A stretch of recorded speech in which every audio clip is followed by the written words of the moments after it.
Okay जी, अस्सलाम वालेकुम। हम लोगों ने इन स्लाइड्स की इस टॉपिक की फ़र्स्ट हाफ हम लोगों ने लास्ट वीक में कवर कर लिया था। आज हम लोगों ने इसके सेकंड हाफ में बात करनी है, जो है central nervous system. First slides में मैं आप लोगों से पेरिफेरल नर्वस सिस्टम पे बात कर चुकी थी और जो सेकंड पार्ट उसका रह गया था वो सेंट्रल नर्वस सिस्टम है। जैसे अगर आप लोग इस स्लाइड में देखें, दिस वन देखें जी, नर्वस सिस्टम की मैंने बताया था दो पार्ट हैं, peripheral nervous system and central nervous system. Peripheral nervous system हम लोगों ने लास्ट लेक्चर में सारा कवर कर लिया। आज हम लोगों ने बात करनी है सेंट्रल नर्वस सिस्टम पे, ठीक है। अब सेंट्रल नर्वस सिस्टम पे अगर हम लोग आएँ तो दिस वन स्लाइड। अब सेंट्रल नर्वस सिस्टम में वो कह रहे हैं कि दो चीज़ें इंपॉर्टेंट हैं, इसमें दो पॉइंट्स आते हैं। पहले वो बात करें द स्पाइनल कॉर्ड की, उसके बाद बात करें द ब्रेन की, ठीक है। अब ब्रेन की 3 इंपॉर्टेंट पार्ट्स हैं जो इसमें हैं। The first one is hind brain या hind brain, the second one is mid brain and the third one is fore brain. हम लोगों ने इन तीनों को डिस्कस करना है, उनके फंक्शंस को डिस्कस करना है कि किस तरह से अपना रोल प्ले कर रहे हैं। उससे पहले ब्रेन पे जाने से पहले हम लोग बात कर लेते हैं स्पाइनल कॉर्ड की। Okay, the spinal cord is encased in the bony spinal backbone, consists of bundle of neurons that form a communication link between the brain and peripheral nervous system। अब देखिए ये स्पाइनल कॉर्ड ही है कि जो हमारे body में back side पे cage बनाया हुआ है और जो पेरिफेरल नर्वस सिस्टम ब्रेन के साथ कम्युनिकेशन कर रहा है, लिंक कर रहा है, ठीक है। अब वो कहते हैं कि अब देखिए अगर बैकबोन किसी की भी डैमेज हो जाए तो हम लोग कहते हैं बंदा चल नहीं सकता। हम क्यों ये बात करते हैं? क्योंकि उसको जो इनके साथ लिंक है, पेरिफेरल नर्वस सिस्टम के साथ जो लिंक है उसका, वो सारा ख़राब हो जाएगा। उसका जो मसल्स के साथ लिंक है वो डैमेज हो जाएगा। इस तरीके से हमारी बॉडी की जो बैकबोन है, जो स्पाइनल कॉर्ड है, वो बहुत ही ज़्यादा इंपॉर्टेंट है। वो हमें हेल्प आउट की हुई है कि हम लोग अपनी बॉडी को इस पोजीशन में रखे हुए हैं। हम लोग मूव कर सकते हैं, हम लोग अपने मसल्स को मूव कर सकते हैं, वर्कआउट कर सकते हैं, दिस एंड डैट। अगर हमारी स्पाइनल कॉर्ड डैमेज हो जाए तो हम लोग प्रॉपर खड़े भी नहीं हो सकते। अब वो कहते हैं कि फ्रॉम टॉप टू बॉटम, ये हमारे नेक की बैक साइड से स्टार्ट होती है, हमारे बॉटम तक जाती है स्पाइनल कॉर्ड हमारी। It is compose of 31 division और सेगमेंट्स। अब इसमें क्या होता है, इसमें 31 डिवीजन होती हैं, सेगमेंट्स होती हैं। यानी वही बात है, वो जो इनकेस्ड होते हैं, वो जो बॉनी स्पाइनल या केज टाइप जो होती हैं हमारी बॉन्स, वो 31 सेगमेंट्स में होती हैं, ठीक है। अब ये सारे सेगमेंट्स क्या कर रहे हैं? ये सारे सेगमेंट्स कम्युनिकेशन कर रहे हैं, लिंक बना रहे हैं इन्फॉर्मेशन के साथ, इन्फॉर्मेशन लेके जा रहे हैं ब्रेन के साथ, ठीक है। अब पेरिफेरल नर्वस सिस्टम क्या करता है? जैसे पेरिफेरल नर्वस सिस्टम में हम लोगों ने न्यूरॉन्स को देखा, वो वहाँ से मैसेजेस लेते हैं, ब्रेन को कन्वे करता है, फिर ब्रेन उसके अकॉर्डिंगली रिएक्ट करता है। तो स्पाइनल कॉर्ड इस हद तक इम्पॉर्टेंट है, हमारी बॉडी का मेन पार्ट है जो बॉडी को सपोर्ट किए हुए, जो मसल्स को सपोर्ट किए हुए, और इसके 31 टोटल सेगमेंट्स हैं, ठीक है। Okay, come toward this one slides now. अब हम लोग इसमें बात कर रहे हैं ब्रेन की, ठीक है। लास्ट स्लाइड में हम लोगों ने बात की स्पाइनल कॉर्ड की, कि स्पाइनल कॉर्ड की इंपॉर्टेंस क्या है। अब जो सेकंड पार्ट है हमारे पास वो है ब्रेन। अब ब्रेन के 3 इंपॉर्टेंट पार्ट्स मैंने आपको बताया कि कौन कौन से हैं, fore brain, mid brain and hind brain या हाइंड ब्रेन, ठीक है। अब ये तीनों इंपॉर्टेंट पार्ट्स हैं। अब इनके अंडर बहुत से सब पार्ट्स हैं जो कि अपना अपना वर्क कर रहे हैं, ठीक है। हम लोग वन बाय वन सारे पार्ट्स को देखते हैं और उनके हम लोग फंक्शंस को देखते हैं कि किस तरह से वो अपना फंक्शन परफॉर्म कर रहे हैं। अगर हम लोग सबसे पहले बात करें सेरिब्रम की, तो सेरिब्रम के बारे में वो क्या कहते हैं? Voluntary movement, sensation, learning, remembering, thinking, emotions and consciousness. देखिए एक पार्ट है लेकिन वो कितने काम कर रहा है। हमारी लर्निंग हमारे सेरिब्रम की बेस पे हो रही है, हमारी सेंसेशन जो हम लोग चीज़ों को परसीव कर रहे हैं वो हमारी सेरिब्रम की बेस पे हो रही है, हमारी कॉन्शियसनेस मीन जो चीज़ें हमारे कॉन्शियस में है वो भी हमारे सेरिब्रम की बेस पे हो रही है, हमारी इमोशंस। अब कुछ लोगों के अगर इमोशंस स्टेबल नहीं है, लाइक उन वो इस चीज़ को डिफ्रेंशिएट नहीं कर पाते कि किस जगह पे किस तरह से रिएक्ट करना है, किस जगह पे हमने हंसना है, किस जगह हमने रोना है, दिस एंड डैट। तो हम लोग इस चीज़ को बता सकते हैं कि हाँ जी इनका सेरिब्रम प्रॉपर वर्कआउट नहीं कर रहा, इसलिए इस चीज़ को डिफ्रेंशिएट नहीं कर पा रहे, ठीक है जी। उसके बाद जो सेकंड वन पार्ट है आपके सामने, हाइपोथैलेमस। अब हाइपोथैलेमस क्या करता है इसके बारे में वो बात करने जा रहे हैं। हाइपोथैलेमस जी कंट्रोल ऑफ हंगर, ये हमारी भूख को कंट्रोल करता है, थर्स्ट को कंट्रोल करता है, टेम्परेचर को कंट्रोल करता है और हमारे बॉडी फंक्शंस को कंट्रोल करते हैं। अब हम लोगों को कुछ लोगों को कह लें कि बेवक्त भूख लगना, उनकी भूख प्रॉपर नहीं होती, चाहे 2-2 दिन नहीं खाना है, 1 दिन नहीं खाना, और भी जब खाना है तो बहुत ज़्यादा खाना है। अब अगर तो आपको ऐसी प्रॉब्लम देखने को मिल रही है तो आप बता सकते हैं कि हाँ मेरा हाइपोथैलेमस प्रॉपर वर्कआउट नहीं कर रहा, ठीक है। बहुत से लोगों को ये प्रॉब्लम होती है कि लाइक भूख लगती ही नहीं है, वो 2-2 दिन नहीं खाते, और फिर जब खाते हैं तो बस छोड़ दो, भी सब कुछ ही खा जाते हैं। तो उनका हम लोग बात कर सकते हैं कि उनके हाइपोथैलेमस प्रॉपर वर्कआउट नहीं कर रहा, ठीक है। अगर हम लोग उस अब दूसरी साइड पे बात करें कॉर्पस क्लोसम पे, अब कॉर्पस क्लोसम क्या है, बड़ी इंपॉर्टेंट चीज़ है। ये बैंड ऑफ फाइबर्स है, ये हमारे हेमिस्फेयर्स को मिलाए हुए है। हमारे 2 हेमिस्फेयर्स होते हैं, right hemisphere and left hemisphere, जो कि अपने अपने फंक्शंस कर रहे हैं। अब उन दोनों हेमिस्फेयर्स को जो चीज़ आपस में कनेक्ट किए हुए हैं, मिलाए हुए हैं, वो है कॉर्पस क्लोसम, ठीक है। उसके नीचे आते हैं थैलेमस। अब थैलेमस के फंक्शंस क्या हैं जी? It's a relay station to cortex for sensory information. अब जितनी भी इन्फॉर्मेशन हम सेंसेस से परसीव कर रहे हैं, ये उसके लिए रिले स्टेशन है, यहाँ पे वो उसको मज़ीद वर्कआउट कर सकते हैं। अब हम लोग उससे नीचे अगर नीचे आ जाएं मिड ब्रेन पे, तो मिड ब्रेन का क्या काम है?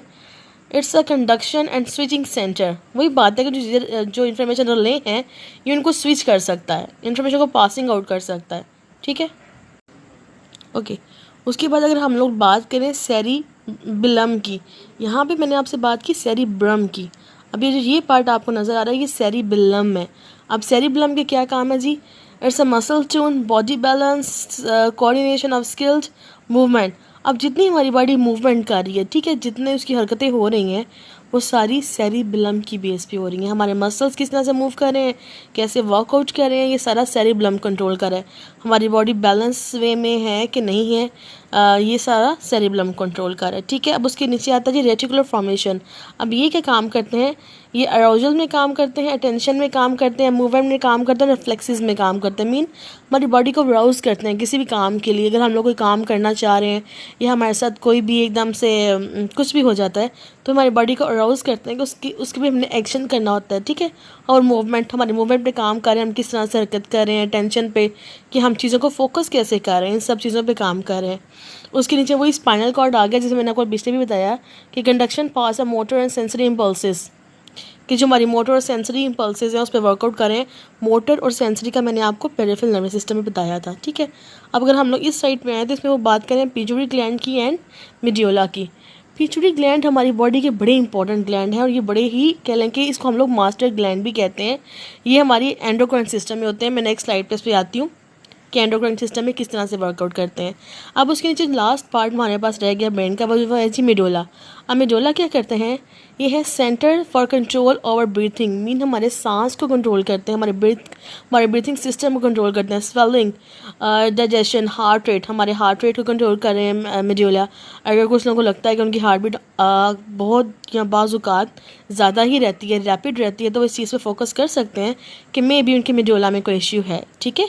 या अगर उनको कहेंगे डाइजेशन में इश्यू आ रहा है, काफ़ी लोगों को मसला होता है, कुछ और रीजंस भी हो सकते हैं, लेकिन हम लोग साथ साथ मेडोला पे फोकस भी कर सकते हैं कि कहीं मेडोला में इशू तो नहीं है। तो ये वो डिफरेंट पार्ट्स हैं जो कि फोर ब्रेन, मिड ब्रेन और हाइंड ब्रेन में वर्कआउट कर रहे हैं और हमें प्रॉपर फंक्शन करने में हेल्प आउट कर रहे हैं। हम लोग नेक्स्ट स्लाइड में चलते हैं जो कि फोर ब्रेन से ही रिलेटेड है। बड़ी इंपॉर्टेंट चीज़ है, ये बड़ी इंपॉर्टेंट स्लाइड है। इसमें हम लोग फोर ब्रेन की बात करें। फोर ब्रेन की ही इंपॉर्टेंट 4 लोब्स हैं जो कि बड़े इंपॉर्टेंट फंक्शंस करते हैं, फंक्शंस प्ले करती हैं। ये these 4 lobes are frontal lobe, parietal lobe, occipital lobe and temporal lobe. अभी अपने अपने फंक्शंस कर रही हैं। अगर हम लोग सबसे पहले बात करें फ्रंटल लोब की, तो फ्रंटल लोब क्या करती है? Involve in speaking and muscle movement. अब हम लोग जो बोल रहे हैं और जो हमारे मसल मूवमेंट हैं और जो प्लान्स हम कर रहे हैं और जो जजमेंट्स कर रहे हैं, वो सारी कहाँ पे हो रही हैं? वो फ्रंटल लोब में हो रही हैं। हम फ्रंटल लोब हमारी ये माइंड के दिमाग का सबसे पहले वाला हिस्सा होता है, सबसे आगे वाला, ठीक है। ओके, फ्रंटल लोब की समझ आ गई कि ये हमारी मसल मूवमेंट पे वर्कआउट कर रहे हैं, हमारे स्पीकिंग में इन्वॉल्व हैं, हमारे प्लान्स और जजमेंट्स हैं, उसमें सारे ये फ्रंटल लोब्स काम कर रही हैं। अगर हम लोग सेकंड लोब पे हैं जो कि पैरेटल लोब है, ये क्या करती है? Include the sensory cortex. Mean जितनी भी इंफॉर्मेशन हम लोग वे सेंसेस परसीव कर रहे हैं, वो सारी कहाँ पे आ रही है? हमारे पैरेटल लोब में आ रही है, ठीक है। अब जो थर्ड वन हमारे पास है वो है ऑक्सीपिटल लोब। अब ऑक्सीपिटल लोब क्या करती है? Include the visual areas. देखें, जो चीज़ें देखने से आपकी विजन से रिलेटेड है, वो सारी आपकी ऑक्सीपिटल में आ रही हैं। Which receives visual information from the opposite visual field, जो कि आपकी विजुअल इन्फॉर्मेशन को रिसीव कर रही हैं, ठीक है। अगर हम लोग लास्ट वन लोब की बात करें जो कि है टेम्पोरल लोब, तो ये क्या करती हैं, इंक्लूड द ऑडिटरी एरियाज। अब जितनी भी चीज़ें हम सुन रहे हैं, सुनने से रिलेटेड, हेयरिंग से रिलेटेड जितनी भी इंफॉर्मेशन है वो सारी कहाँ पे है, आपके टेम्पोरल लोब में। इस तरह से ये 4 इंपॉर्टेंट लोब जो कि हमारे ब्रेन में है बड़ा इंपॉर्टेंट रोल प्ले करेंगे। सबसे पहले मैंने आपको बताया फ्रंटल लोब का, उसके बाद पैरेटल लोब का, देन ऑक्सीपिटल और देन टेम्पोरल। इनके फंक्शंस को अपने माइंड में रखिएगा। अब ये लोकेट कहाँ पे करती हैं, कहाँ कहाँ पे, हम लोग उसको नेक्स्ट स्लाइड पे देख लेते हैं। ओके, ये देखें अगर आप लोग, तो हमारे दिमाग में सबसे आगे सबसे सामने कौन सी है, फ्रंटल लोब, उसके बाद पैरेटल लोब, ये ऑक्सीपिटल और ये कान के पास टेम्पोरल जो कि हमारी हियरिंग को कंट्रोल कर रही है। ठीक है, इनकी लोकेशन को अपने जहन में रखिएगा। ओके, एंडोक्राइन सिस्टम पे अगर हम लोग बात करें, ब्रेन का ख़त्म हो गया। अब हमारे पास एक एंडोक्राइन सिस्टम आता है जो कि बड़ा इंपॉर्टेंट पार्ट है हमारी बॉडी का बड़ा इंपॉर्टेंट सिस्टम है। एंडोक्राइन क्या करते हैं, the body slow chemical communication. अब हमारी बॉडी में केमिकल कम्युनिकेशन होती है जिस बेस पे, उसको हम एंडोक्राइन कहते हैं। A set of glands that secretes hormone into the blood stream. Like हमारे हार्मोनल जितने भी काम हो रहे हैं हमारी बॉडी में, जितने केमिकल कम्युनिकेशन हो रही है हार्मोन्स की बेस पे, वो सारे एंडोक्राइन सिस्टम कर रहे हैं। अब जैसे हम लोगों ने ब्रेन की पार्ट्स की बात की कि उसके डिफरेंट पार्ट्स हैं, डिफरेंट वर्कआउट कर रहे हैं, इसी तरीके से हमारे पास एंडोक्राइन सिस्टम में भी डिफरेंट पार्ट्स हैं, वो डिफरेंट वर्कआउट कर रहे हैं। आप एक बार देख लीजिएगा कि इसमें हाइपोथैलेमस क्या काम कर रहा है, थायराइड ग्लैंड क्या काम कर रहा है, पिट्यूटरी ग्लैंड क्या काम कर रहे हैं, पैराथायरॉइड्स क्या कर रहे हैं, एड्रेनल ग्लैंड्स क्या कर रहे हैं, पेनक्रियास क्या कर रहे हैं, और ओवरियो टेस्टिस क्या कर रहे हैं। इन सब के फंक्शंस को बस देख लीजिएगा। ऐसा आपको याद करने की ज़रूरत नहीं है, बस आपको इतना पता होना चाहिए कि एंडोक्राइन सिस्टम क्या काम करते हैं, उनका क्या फंक्शन है हमारी बॉडी में। ठीक है, बस इसको एक बार आप लोग देख लीजिएगा, याद करने की ऐसा ज़रूरत नहीं है। वही बात के आगे वही हार्मोन्स को, उनके सारे जो पार्ट्स पिट्यूटरी ग्लैंड्स के उसको एक्सप्लेन कर रहे हैं कि हार्मोन्स क्या होते हैं, एड्रेनल ग्लैंड्स क्या होते हैं, पिट्यूटरी ग्लैंड क्या होते हैं, थायराइड ग्लैंड क्या होते हैं। इन सब को एक बार पढ़ लीजिएगा और इन्फॉर्मेशन के लिए ऐसा जिनको याद करने की ज़रूरत नहीं है। ठीक है, यहाँ तक आपका ये लेक्चर कवर हो गया है। Thank you.